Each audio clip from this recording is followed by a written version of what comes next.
दर पीढ़ी हमारे किसान अलग अलग स्पीसीज की अलग अलग वैरायटी इनको सहेज कर रखते गए और उसको विकास करते रहे। किसान की विरासत, धरती के वनस्पति संसाधन, एक अधिकार जिसका दुनिया भर के देश करते हैं सम्मान। आज भारत उन अधिकारों को दे रहा है नए मुकाम, ताकि और बढ़े किसानों की वंशागत किस्मों की पहचान का अभियान।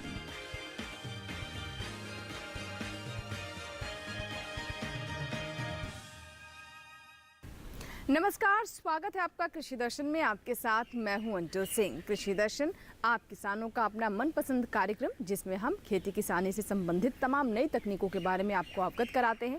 इसके अलावा हम आपको बताते हैं कि कैसे आप सरकार की योजनाओं का लाभ ले सकते हैं और साथ ही मुलाकात करवाते हैं कामयाब किसान से भी। तो हमेशा की तरह कार्यक्रम में सबसे पहले बात होगी विज्ञान और किसान की, उसके बाद नजर डालेंगे कृषि स्टार्टअप पर और अंत में देखेंगे फार्मिंग इंडिया। तो चलिए शुरुआत करते हैं आज के कृषि दर्शन की।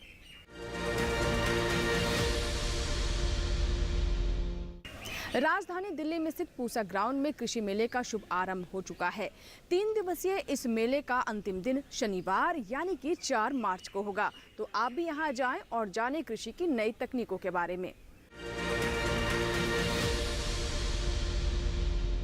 आज का पूसा कृषि विज्ञान मेला श्री अन्नों द्वारा पोषण, पर्यावरण एवं खाद्यान्न सुरक्षा विषय पर आयोजित किया गया।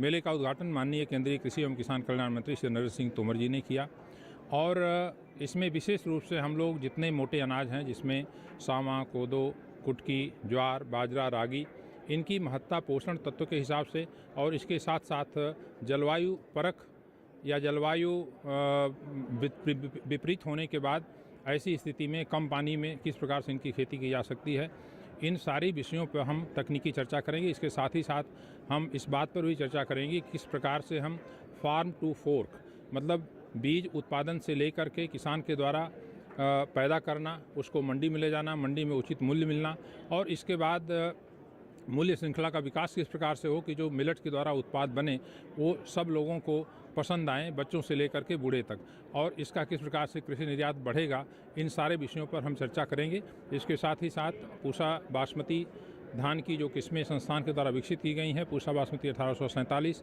पूसा बासमती 1885, पूसा बासमती 1886, इनका बीज हम पर्याप्त मात्रा में किसान भाइयों को दे रहे हैं। उसके लिए काफ़ी भीड़ लगी हुई है। हम कोशिश ये कर रहे हैं, किसान भाइयों से अनुरोध कर रहे हैं कि थोड़ी सी व्यवस्था बनाए रखें।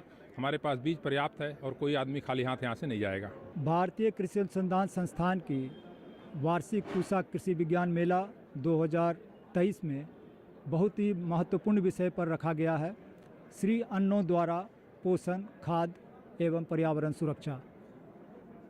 इस बात को ध्यान में रखा गया है कि 2023 में अंतर्राष्ट्रीय श्री अन्न वर्ष मनाया जा रहा है और किसानों को श्री अन्न जैसे अनाजों के तरफ रुझान के लिए उनको नवीनतम तकनीकों से समृद्ध किया जाएगा। इसमें विशेष तरह से तकनीकी सत्र रखे गए हैं कि ताकि उनके उत्पादन, उनके विपणन, उसके मूल्य संवर्धन में जो तकनीकियां हैं उनको बताया जाएगा। दूसरा जो सत्र होगा अगले दिन मार्च 3 को, उसमें किसानों को डिजिटल सेवाओं के बारे में जानकारी दी जाएगी, जिससे हम कहते हैं कि किस तरह से किसान कम इनपुट लगा करके, कम निवेश लगा करके और सार्थक रूप का उपयोग करके अच्छे उत्पादन कर सकें। जैसे उसको कहते हैं परिशुद्ध खेती, प्रेसिजन एग्रीकल्चर, और किसान उसमें किस तरह से डिजिटल उपकरण यूज़ कर सकते हैं, सेंसर वाले सिंचाई विधि यूज़ कर सकते हैं, ड्रोन का इस्तेमाल कर सकते हैं। इस पर चर्चा होगी और किसान इससे लाभान्वित होंगे। फिर इसके बाद जो अगला सत्र है, हमने विपणन और अंतर्राष्ट्रीय बाज़ार में अपने उत्पाद को कैसे बेचा जाए, निर्यात के लिए उनको बताया जाएगा। फिर उसी तरह से एक सत्र हम लोगों ने किसान के लिए रखा है, नवोन्मेषी किसान सत्र। इसमें ऐसे किसान जो अपने अनुभव और नवाचार से अपने समस्याओं को सुलझाते हैं, साथ साथ आसपास के गांवों को भी सिखाते हैं, वैसे नवोन्मेषी किसान को चयन करके इस मंच पर हम लोग बुलाते हैं ताकि वो अपने अनुभव को साझा करें और अन्य किसान भाई भी इससे लाभान्वित हों। आइए अब देखते हैं विज्ञान और किसान।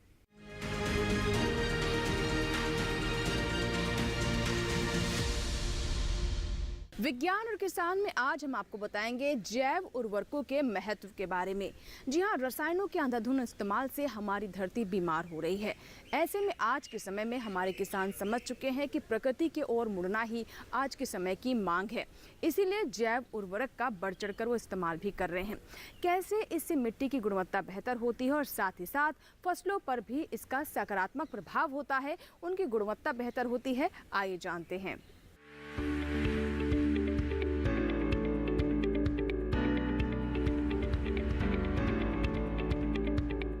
चौधरी चरण सिंह हरियाणा कृषि विश्वविद्यालय की यही वो इमारत है जिसमें जैव उर्वरक तैयार होते हैं। और ये है जैव उर्वरक तैयार करने की प्रयोगशाला। जैव उर्वरक दरअसल मिट्टी से निकाले गए छोटे छोटे जीव है। इस प्रयोगशाला में उन्हें तरल के रूप में बोतलों में भरा जाता है। यहाँ मुख्य रूप से 4 तरह के टीके बन रहे हैं: राइजो टीका, एजो टीका, फास्फो टीका और बायो टीका। यहाँ पे हम बनाते हैं वो 4 तरह के टीके बनाते हैं, जैसे राइजोटिका, एजोटिका, फोस्फोटिका, बायोटिका। राइजोटिका है जो हमारी दालें हैं, दालों में ये टीके का काम करता है और नाइट्रोजन फसलों को देता है। उसके बाद अजोटोबैक्टर है, ये हमारी जो गेहूँ है या ऐसे सीरियल्स हैं, अनाज वाली जो फसलें हैं, उनके लिए हम ये टीका बनाते हैं। उसके बाद जो फोस्फोटिका है, ये क्योंकि फोस्फोरस सभी पौधों को चाहिए होता है, तो सारी फसलों के लिए हम ये बनाते हैं फोस्फोटिका। और बायोटिका जो पौधों में बीमारियां होती हैं, वो बीमारियां कम आएँ अगर बायोटिका की आप ट्रीटमेंट देते हैं, किसान भाई अगर इसको खेत में यूज़ करते हैं। उर्वरकों का काम फसलों की पैदावार बढ़ाना होता है, लेकिन जैव उर्वरक एक कदम आगे है। ये बीमारियों से भी लड़ते हैं, खेत में नमी भी बनाए रखते हैं और मिट्टी की उपजाऊ शक्ति भी बेहतर करते हैं। इन उर्वरकों के इस्तेमाल से फसल को 25% कम यूरिया की जरूरत होती है, यानी ये लागत को भी कम करते हैं। 1 लीटर जैव उर्वरक की कीमत है सिर्फ 200 रुपए। अब सवाल उठता है कि इन्हें इस्तेमाल कैसे करना है। इसका लगाने का तरीका है कि ये फसल तक पहुंच जाए। तो सबसे बढ़िया जैसे तरीका मैंने आपको बताया वो है बीज को उपचार करना। आप जैसे गेहूं में हमें गेहूं को उपचार करना है तो 10 किलो बीज तक 50 मिलीलीटर की जो बोतल है, हमारी सबसे कम पैकिंग है 50 मिलीलीटर की, वो आप इस्तेमाल करें। 250 मिलीलीटर पानी लें, उसमें 50 ग्राम गुड़ घोलें, गुड़, जैगरी या घर में चीनी है, ये चीज़ें आप घोलें और उसका घोल बना लें। 10 किलो बीज हैं, उनको अच्छे से फैला लें चादर की सतह पे। उसके बाद जो हमारा 250 मिलीलीटर का जिसमें हमने गुड़ डाल के घोल बनाया है, उसको छिड़कें और अच्छे से उसको मिला लें। अब जो हमारा बीज है वो उसके ऊपर कोटिंग आ जाएगी उसकी और चिटपटा हो जाएगा। उसका पर्पज़ क्या है कि जब उसके ऊपर हम जब कल्चर डालते हैं तो कल्चर सारा का सारा जो हर एक सीड है उसके साथ लगेगा और जो बैक्टीरिया उस गुड़ के कांटेक्ट में आएगा, वो गुड़, क्योंकि गुड़ खाने का काम करेगा बैक्टीरिया के लिए, तो बैक्टीरिया उसको यूज़ करेगा और बीज के साथ ही जाएगा। और बीज जैसे ही मिट्टी में जाएगा, जैसे जैसे बीज उगेगा, उसके साथ साथ वो बैक्टीरिया हमारा पहुंच जाएगा और वहाँ पे वो मल्टीप्लाई करेगा और एक बैक्टीरिया के लिए मित्र का काम करेगा और जीवाणु खाद उसको प्रदान करेगा। इस तरह फसलों को जहरीले रासायनिकों से बचाने में जैव उर्वरक आगे चलकर और भी महत्वपूर्ण भूमिका निभा सकते हैं। इसी के साथ ही कृषि दर्शन में यहाँ रुकेंगे एक छोटे से ब्रेक के लिए, कहीं मत जाइएगा। ब्रेक के बाद जब वापस आएंगे तो बात करेंगे कृषि स्टार्टअप की।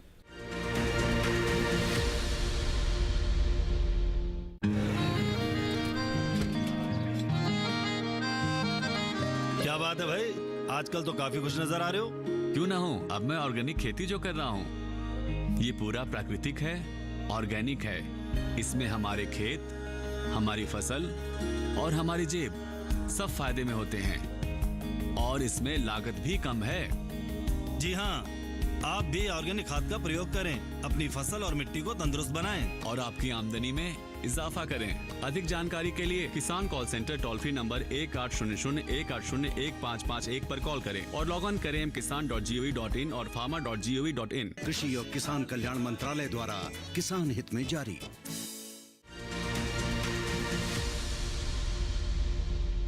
ब्रेक के बाद एक बार फिर आपका स्वागत है। आप देख रहे हैं कृषि दर्शन। आइए अब नजर डालते हैं कृषि स्टार्टअप पर।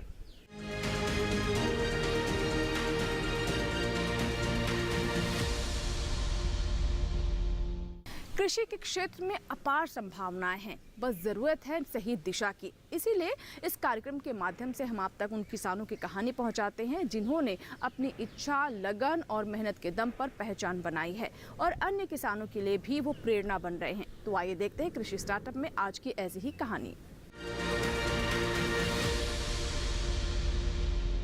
पूसा मेले में केंद्रीय कैबिनेट मंत्री श्री नरेंद्र सिंह जी तोमर द्वारा और यहाँ के डीजी और कृषि विभाग के अधिकारियों द्वारा फेलो फार्मर का अवार्ड मिला है, जो ऑल इंडिया से 5 फार्मरों को मिला है।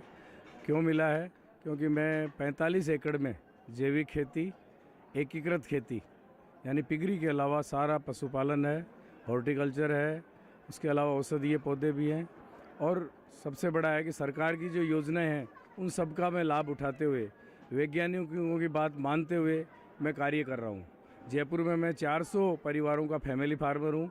उनको नमक से मिठाई तक सब चीज़ें ऑर्गेनिक उत्पाद मेरे फार्म पे पैदा करके और मैं वहाँ उनको दे रहा हूँ। और इस समय जो किसानों की इनकम डबल ट्रिपल होनी चाहिए, मेरी वास्तव में हो रही है, क्योंकि मेरा डायरेक्ट दूध के साथ फल है, सब्जी है, अन्य उत्पाद है, मुरब्बा, कैंडी, अचार है या दूध के जो बाई प्रोडक्ट हैं, ये सब डायरेक्ट जो एक दूध लेके जाता है वही आदमी तो सप्लाई करता है, तो इससे मेरा ट्रांसपोर्टेशन भी बच जाता है। वैज्ञानिकों की बात मैं पूर्ण रूप से मानता हूँ, क्योंकि आप देखेंगे हिंदुस्तान में पहला फार्मर हूँ, एनडीडीबी कह रही है कि 104 फीमेल काफ बछड़ियाँ मेरे फार्म पे पैदा हो गई और गोपाल रतन राजस्थान को पहली बार 21 में मैंने दिलाया। उसके अलावा वैज्ञानिकों ने CSWRI ने भेड़ ऐसी इजाद की 3 भेड़ों को क्रॉस करा के जिससे 3 और 4 बच्चे होते हैं, लेकिन वैज्ञानिकों ने कहा कि इसको 200 ग्राम दाना ज़रूर देना। अब किसान भेड़ को दाना देता नहीं है, वो कहता है ये तो बिल्कुल गरीब है, सूखा सूखा सब खा लेती है, इसको क्यों दाना। लेकिन हम दाना नहीं देंगे तो बच्चे डेवलप नहीं होंगे। डेवलप हो गए, मान लो 3 बच्चों ने जन्म ले लिया, 4 ने ले लिया, तो वो डेथ हो जाएगी, वीक रहेंगे। इसलिए वैज्ञानिकों की बात मानता हूँ। पहला किसान हूँ इंडिया का कि मेरी जो भेड़ है 4 बच्चे लाई, जिसके लिए भी CSWRI ने 4 नवंबर को उनके फाउंडर्स डे पे केंद्रीय मंत्री जी ने मुझसे सम्मानित किया। तो मेरा किसान भाइयों से ये निवेदन है कि आप कृषि और पशुपालन को उद्योग का दर्जा दो, और उद्योग का दर्जा देके गाय को सिर्फ दूध के लिए नहीं पालो, दूध के अलावा दूध को बोनस मानते हुए गोबर, गोमूत्र और उसके अलावा ब्रीडिंग, नस्ल सुधारने पे काम करो। आज भारत सरकार, मैं धन्यवाद दूंगा हमारे प्रधानमंत्री जी को कि किसान वैल्यू एडिशन करने के लिए जो भी यूनिट लगाएगा, चाहे वो 1 लाख की हो या 4 करोड़ की हो, 50% उसमें अनुदान है, सब्सिडी है। तो किसान भाई अगर छोटी छोटी यूनिट अपने फार्म पे लगाएंगे, जैसे मैं एक उदाहरण दूंगा कि इस बार आंवला हमारे यहाँ मंडी के अंदर 20 रुपये बिका और मैंने आंवला मेरा 20 के साथ 40 रुपये है, उसके चाशनी और अन्य मिला के, और 60 रुपये में मैंने मुरब्बा तैयार किया। 5 रुपये के एक अच्छे से डिब्बे में पैक करके 65 रुपये कॉस्ट आई, 130 से 40 रुपये मैंने उसको बेचा। यानी वो किसान 20 रुपये में भी 10 बच रहे हैं, बाकी पानी, खाद, तुड़ाई, मंडी ले जाना, वो 10 रुपये बचते हैं और मैंने 1 किलो आंवले पे 60 रुपये कमाए। तो ये हमारी जो भारत सरकार है, खासतौर से प्रधानमंत्री जी ये कह रहे हैं, वैल्यू एडिशन करेगा तो किसान की इनकम निश्चित रूप से बढ़ेगी। तो इस तरह से किसान भाई उद्योग का दर्जा देके और हर चीज़ जो भी किसान उत्पाद पैदा करता है, चाहे वो फल हो, सब्जी हो, चाहे औषधियाँ हो या दूध हो, सबकी वैल्यू एडिशन करके और बाज़ार में बेचेगा, ऑर्गेनिक बेचेगा, तो मैं समझता हूँ 3-4 गुना ही नहीं 10 गुना तक इनकम बढ़ेगी। किसान मेले में यहाँ हमारा पूसा संस्थान में स्टॉल हमारा आज से हम 12-13 साल पहले से लगा रहे हैं और यहाँ बहुत अच्छा हमारे, एक तो वो होती है मतलब इसको बेचने का जो होता है, हमारी जो हम कहते हैं हम जगह जगह जाके हम इनकी वो करेंगे, प्रचार करें। हमारा प्रचार यहाँ बहुत अच्छा होता है और हमें जो ना ये सरकारी स्टॉल मिलती हैं, तो ये जो हमें मतलब किसानों को प्रोडक्ट बेचने के लिए बहुत अच्छा लाभ होता है यहाँ। और ये किसान मेला लग रहा है, यहाँ से सब देश भर से हमारे किसान आते हैं, किसान आके हमारे देखते हैं प्रोडक्ट, सबके सब किसान लगाते हैं देश भर से आके। और यहाँ बहुत अच्छा रिस्पांस होता है किसानों के लिए, क्योंकि एक तो हमारा मीडिया वाले आते हैं, कृषि दर्शन में दिखा रहे हैं, उसमें दिखा रहे हैं, तो हमारा जो ना इससे बहुत अच्छा प्रचार होता है और हमारा पूरे देश में पता लगता है कि भाई कौन सा ये प्रोडक्ट है। तो हमारी जैसे श्री कृष्णा पिकल्स कंपनी है तो हमारा पूरी कंपनी का नाम भी आता है इसमें। और हमें बहुत अच्छा मतलब हमारे फिर जैसे हमने अपनी कंपनी बनाई हुई है तो हमारी दुकानें खुली हुई हैं, तो इससे पता लगता है कि भाई ये भी कोई प्रोडक्ट है, इनके भी प्रोडक्ट हैं। तो सब किसानों को यहाँ बहुत अच्छा लाभ मिलता है, इसलिए हम यहाँ कृषि मेले में आते हैं।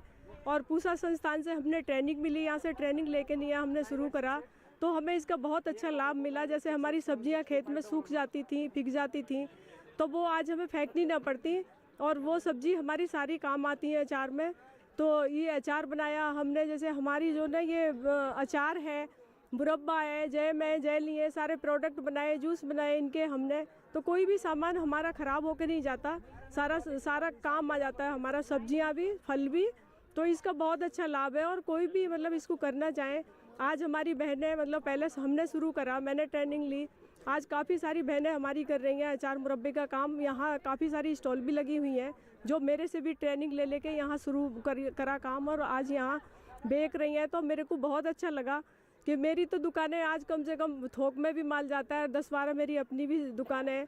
तो मतलब मेरा तो काम बढ़ रहा, लेकिन और लोग हैं जो मेरी महिलाएं बहनें कर रही हैं, उनको देख के मेरे को बहुत अच्छा लगा कि मतलब ये भी आगे बढ़े और मेरा भी काम चला। इसी के साथ धन्यवाद। और मैं किसान भाइयों को एक सबसे महत्वपूर्ण बात और बताना चाहूँगा कि पहले हम बैंकों से लोन लेने के लिए जाते थे तो 2 गारंटर चाहिए जी, जो सरकारी सर्विस करते हों तो हम लोन करेंगे आपका।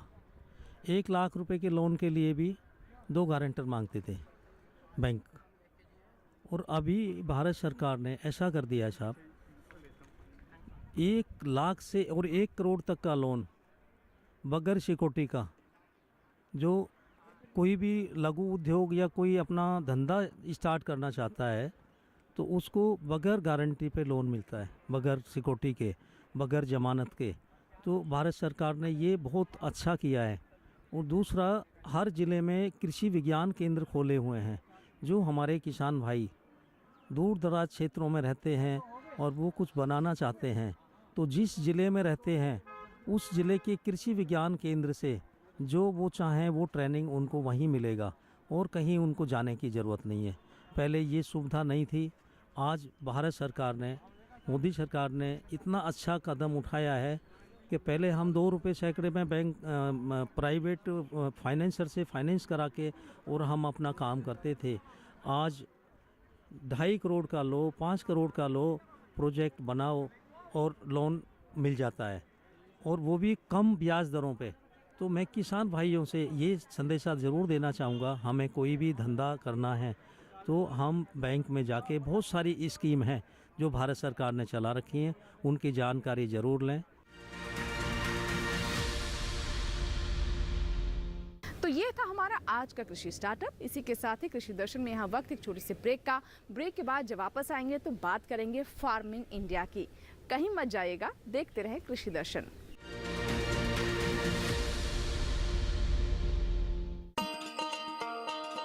किसान भाइयों, गांठ बांध लो, गांठ बांध लो, बात बहुत है काम की, समृद्धि के पैगाम की। मिट्टी के मिजाज को समझो, मिट्टी के हर राज को समझो, मिट्टी की तुम जांच कराओ, मुफ्त सॉइल हेल्थ कार्ड ले जाओ। कभी मुनासिब बीज लगाओ, सही किस्म की खाद ले आओ, जितनी जरूरी उतनी डालो, सही मात्रा खुद पहचानो, इसको अपना मंत्र बना लो, मिट्टी की सेहत तो जानो। बात बहुत है काम की, कम लागत अधिक वरदान की, किसान भाइयों गांठ बांध लो। आज ही मिट्टी की जांच कराएं, राज्य सरकार के कृषि अधिकारी से संपर्क करें और मुफ्त में सॉइल हेल्थ कार्ड पाएं। कृषि और किसान कल्याण मंत्रालय द्वारा किसान हित में जारी। ब्रेक के बाद एक बार फिर आपका स्वागत है। आप देख रहे हैं कृषि दर्शन। आइए अब नजर डालते हैं फार्मिंग इंडिया पर, जिसमें हम आपको बताते हैं सरकार की योजनाओं के बारे में।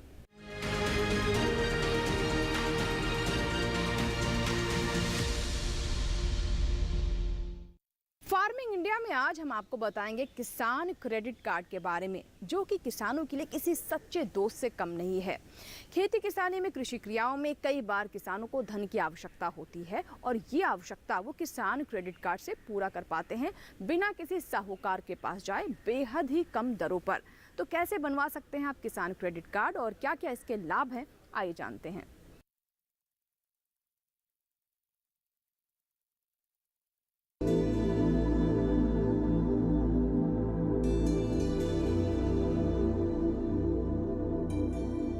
किसान क्रेडिट कार्ड योजना 1998 में शुरू की गई थी। इसका उद्देश्य किसानों को कृषि गतिविधियों के लिए बिना किसी बाधा के समय पर ऋण उपलब्ध कराना था। भारत सरकार किसान क्रेडिट कार्ड के तहत किसानों को ब्याज पर 2% की आर्थिक सहायता देती है और समय पर ऋण चुकाने वाले किसानों को 3% की प्रोत्साहन छूट देती है। इस तरह केसीसी पर सालाना ब्याज दर 4% आता है। सभी योग्य किसानों को उनके कृषि कार्यों के लिए आसानी से और समय पर कृषि ऋण प्रदान किए जाएं, ये सुनिश्चित करने के लिए सरकार ने किसान क्रेडिट कार्ड योजना शुरू की। इसका उद्देश्य किसानों को कृषि के लिए उत्पादक सामग्रियों जैसे बीज, उर्वरक और कीटनाशक आदि खरीदने के लिए सक्षम बनाना है। सरकार ने किसानों के हित में बड़े कदम उठाते हुए 2019 में केसीसी में ब्याज दर में आर्थिक सहायता का प्रावधान शामिल करते हुए इसका लाभ डेयरी उद्योग समेत पशुपालकों और मछली पालकों को भी देने की व्यवस्था सुनिश्चित की है। किसान क्रेडिट कार्ड के दायरे में किसानों को लाने के लिए फरवरी 2020 से एक विशेष अभियान चलाया जा रहा है। वर्ष 2012 से केसीसी योजना को और सरल बनाया गया है। इसके तहत लाभार्थियों को एटीएम सक्षम डेबिट कार्ड के प्रावधान सहित एक बार में दस्तावेजीकरण की सुविधा, सीमा में निर्माण लागत में वृद्धि और सीमा के भीतर कितनी भी संख्या में निकासी आदि की सुविधाएं दी गई हैं। सार्वजनिक क्षेत्र के बैंकों और नाबार्ड से प्राप्त सूचना के अनुसार इस अभियान के तहत 29 जनवरी 2021 तक देश भर के किसानों को 1.76 लाख करोड़ रुपए की खर्च सीमा के साथ 187.03 लाख केसीसी स्वीकृत किए गए हैं। किसान क्रेडिट कार्ड की वजह से किसान अपनी फसल का बीमा भी करवा सकते हैं, जिस किसी भी कारण से अपनी फसल नष्ट होने पर उनको मुआवजा भी दिया जाता है, जैसे बाढ़ की स्थिति में फसल का डूब के नष्ट हो जाना या सूखा पड़ने पर फसल का जल जाना आदि सुविधाओं में यह किसान क्रेडिट कार्ड बहुत ही ज्यादा काम आता है। इसकी वजह से किसान लाभ उठा सकते हैं। सस्ती ब्याज दर पर लोन उपलब्ध कराने के इस अभियान से न सिर्फ किसानों की आय में बढ़ोतरी होगी, बल्कि इससे ग्रामीण अर्थव्यवस्था को मजबूती मिलेगी और कृषि तथा इससे जुड़े क्षेत्रों में उत्पादन बढ़ेगा। साथ ही हमारे देश के लिए खाद्य सुरक्षा सुनिश्चित करने की दिशा में भी इस मुहिम की विशेष भूमिका होगी। अनंत असीम प्रकृति और उसमें निहित जीवन के रहस्यों के गूढ़ स्रोत, प्लांट जेनेटिक रिसोर्स। अपनी बायोडायवर्सिटी के संरक्षण और संवर्धन के लिए भारत पूरी तरह संवेदनशील है। वैज्ञानिक दृष्टि और समृद्ध कृषि परंपरा के साथ भारत जैविक विविधता के संरक्षण के लिए प्रतिबद्ध है।